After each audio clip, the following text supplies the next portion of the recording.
Job ಮಾಡ್ತಿರೋ ಎಲ್ರಿಗೂ good news. Government EPF 3.0 launch ಮಾಡಿದೆ. ಜುಲೈ 1 ಇಂದಾನೆ ಇಂಪ್ಲಿಮೆಂಟ್ ಆಗಿದೆ. ಆದರೆ 3 ಬಿಗ್ ಚೇಂಜಸ್, 1 ಬ್ಯಾಡ್ ಚೇಂಜಸ್ ಇದೆ.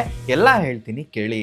First, more EPF investment. ಮೊದಲು ಸ್ಯಾಲ್ರಿನಲ್ಲಿ ಅಪ್ ಟು 12% EPF ಡಿಡಕ್ಟ್ ಆಗ್ತಿತ್ತು. ಅಂದರೆ ಮ್ಯಾಕ್ಸಿಮಮ್ 1800 ಪರ್ ಮಂತ್ ಲಿಮಿಟ್ ಇತ್ತು. ಆದರೆ ಈಗ ಪರ್ಸೆಂಟೇಜ್ನ ನಾವು ಇನ್ಕ್ರೀಸ್ ಮಾಡ್ಬೋದು. ಇಲ್ಲಾಂದರೆ ಸ್ಯಾಲ್ರಿ ಜಾಸ್ತಿ ಇದ್ದರೆ ಅಪ್ ಟು 12%ವರೆಗೂ ನಾವು ಇನ್ವೆಸ್ಟ್ಮೆಂಟ್ ಮಾಡ್ಬೋದು.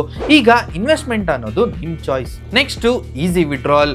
ಮೊದಲು 13 ಬೇರೆ ಬೇರೆ ರೀಸನ್ಸ್ಗೆ 5 ರಿಂದ 10 ವರ್ಷ ವೆಯ್ಟ್ ಮಾಡಬೇಕಾಗಿತ್ತು. ಆದರೆ ಈಗ EPFನ ಬ್ಯಾಲೆನ್ಸಲ್ಲಿ 75% ವಿಡ್ರಾ ಮಾಡ್ಬೋದು. ವಿಡ್ರಾಲ್ ರೀಸನ್ಸು 13 ಇಂದ 3ಗೆ ಬಂದಿದೆ. ಅಂದರೆ illness, education, marriage. Just 1 year service ಆದಮೇಲೆ ನೀವು ವಿಡ್ರಾ ಮಾಡ್ಬೋದು.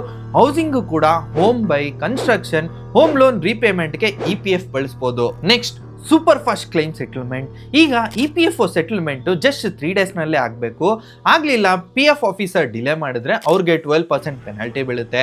ಜೊತೆಗೆ UPI ATM ಟ್ರಾನ್ಸಾಕ್ಷನ್ಸ್ ಎನೇಬಲ್ ಆಗಿದೆ. ವಾಟ್ಸಪ್ನಲ್ಲಿ EPFO ಸರ್ವಿಸಸ್ ಕೂಡ ಇದೆ. ಆದರೆ 1 ಬ್ಯಾಡ್ ಚೇಂಜ್ ಇದೆ, ಆನೆಸ್ಟ್ ಆಗಿ ಹೇಳ್ತೀನಿ ಕೇಳಿ. ಮೊದಲು ಜಾಬ್ ಹೋಗಿದ ತಕ್ಷಣ ನೀವು 2 ಮಂತ್ಸ್ ಆದಮೇಲೆ ಫುಲ್ EPF ಬ್ಯಾಲೆನ್ಸ್ನ ವಿಡ್ರಾ ಮಾಡ್ಬೋದಾಗಿತ್ತು. ಆದರೆ ಈಗ 1 ವರ್ಷ ವೆಯ್ಟ್ ಮಾಡಬೇಕು. ಅನ್ಎಂಪ್ಲಾಯ್ಮೆಂಟ್ಗೆ 75% ಮಾತ್ರ ಇಮಿಡಿಯೇಟ್ ಆಗಿ ಸಿಗುತ್ತೆ. ಕಮೆಂಟಲ್ಲಿ ತಿಳಿಸಿ ನಿಮಗೆ ಯಾವ ಚೇಂಜಸ್ ತುಂಬ ಉಪಯೋಗ ಅನ್ನಿಸ್ತು.